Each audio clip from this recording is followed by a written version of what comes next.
Hai, hari ini kita akan belajar unit 8, tajuknya Menu Sihat iaitu Makanan Kesukaan Rizal.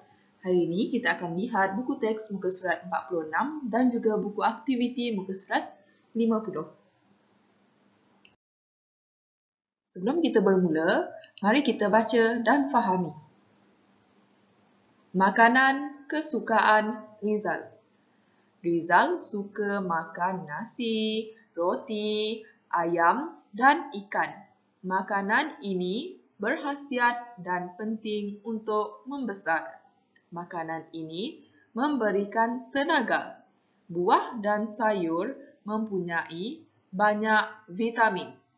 Rizal makan sayur dan buah pada setiap hari.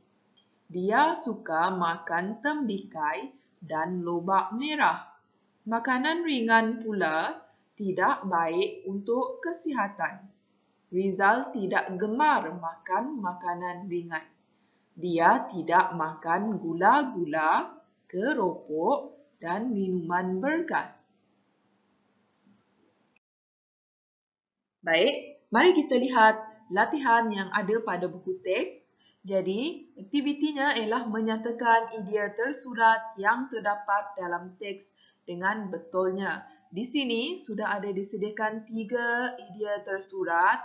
Namun begitu, murid-murid perlu lengkapkan idea tersurat yang kedua dan ketiga. Jadi, mari ikut cikgu untuk lengkapkan idea tersurat ini. Kita tengok idea tersurat yang pertama. Makanan berkhasiat sangat penting. Okey, itu idea pertama yang ada dalam tajuk petikan makanan kesukaan Rizal. Baik, murid-murid, idea tersurat ini ialah idea yang kita dapat lihat dalam petikan ataupun isi penting. Maklumat penting berdasarkan petikan dan juga tajuk. Sekarang kita lihat idea tersurat yang kedua. Buah-buahan dan sayur-sayuran mempunyai. Okey, untuk ini murid-murid boleh tengok jawapan di petikan ini pada perenggan kedua. Buah dan sayur mempunyai banyak vitamin. Jadi tulislah di ruangan kosong ini. Seterusnya, kita tengok isi idea tersurat yang ketiga. Makanan ringan. Okay, kita perlu cari mana idea tersurat yang ketiga ini. Makanan ringan. Makanan ringan pula tidak baik untuk kesihatan. Jadi, ini murid-murid tulislah di ruangan kosong ini. Jadi, idea tersurat yang ketiga. Makanan ringan pula tidak baik untuk kesihatan. Jadi murid-murid, idea tersurat tadi kita dah keluarkan iaitu 3 idea tersurat. Sebenarnya murid-murid, idea tersurat ini ada pada setiap perenggan. Satu perenggan ada satu idea tersurat dan biasanya idea tersurat itu berada pada ayat yang terawal di setiap perenggan. Baik murid-murid, sekarang kita lihat pula latihan pada buku aktiviti muka surat 50. Baik, soalan di situ perlu meminta murid-murid tulis idea tersurat berdasarkan bahan. Keluarga Alia mementingkan kebersihan makanan. Jadi ini maklumat tentang keluarga Alia yang mementingkan kebersihan makanan. Jadi yang pertama, emak menutup makanan dengan tudung saji.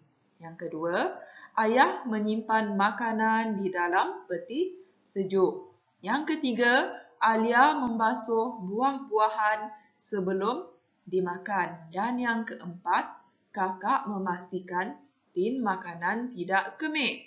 Jadi di sini ada 4 cara bagaimana keluarga Alia menjaga kebersihan makanan. Yang pertama tadi iaitu menutup makanan dengan tudung saji. Yang kedua, menyimpan makanan di dalam peti sejuk. Yang ketiga, membasuh buah-buahan sebelum dimakan. Yang keempat, memastikan tin makanan tidak kemik. Jadi di sini sudah ada 4 cara menjaga kebersihan makanan. Jadi murid-murid dah dapat idea tersurat daripada maklumat keluarga Alia ini. Jadi yang pertama murid-murid, cara-cara memastikan kebersihan makanan ialah menutup makanan dengan tudung saji. Jadi ini tulislah di nombor 1. Cara yang kedua, kita lihat gambar ini. Menyimpan makanan di dalam peti sejuk. Jadi tulislah di sini. Kenapa kita perlu simpan di dalam peti sejuk? Supaya makanan itu tidak cepat rosak dan tidak basi. Dan ini kenapa kita kena tutup makanan dengan tudung saji? Supaya lalat tidak menghinggapi makanan tersebut. Kalau lalat hinggap makanan murid-murid, apa jadi? Nanti lalat tu berak. Kalau lalat berak nanti ada tahi dia, awak makan tahi itu, nanti awak akan jadi sakit perut. Baik, yang ketiga, cara-cara memastikan kebersihan makanan. Membasuh buah-buahan sebelum dimakan. Jadi tulislah di sini. Kenapa buah-buahan perlu dibasuh sebelum dimakan? Kerana buah-buahan itu kita tak tahu datang dari mana, bersih ataupun kotor, ada kuman ke, ada virus ke, tapi apabila kita bersihkan, jadi makanan itu lebih selamat untuk dimakan. Dan yang keempat, bagi memastikan kebersihan makanan, apa yang perlu kita buat ialah memastikan tin makanan tidak kemik. Jadi tulislah jawapan ini, memastikan tin makanan tidak kemik. Kenapa kita perlu memastikan tin makanan tidak kemik? Sebabnya, makanan di dalam tin tu kita tak tahu keadaannya elok ataupun tidak. Jadi lebih baik kita pilih makanan di dalam tin yang mana tinnya tidak kemik. Okey, itu saja perkongsian untuk hari ini. Semoga murid-murid dapat menjawab soalan yang diberikan dengan baiknya.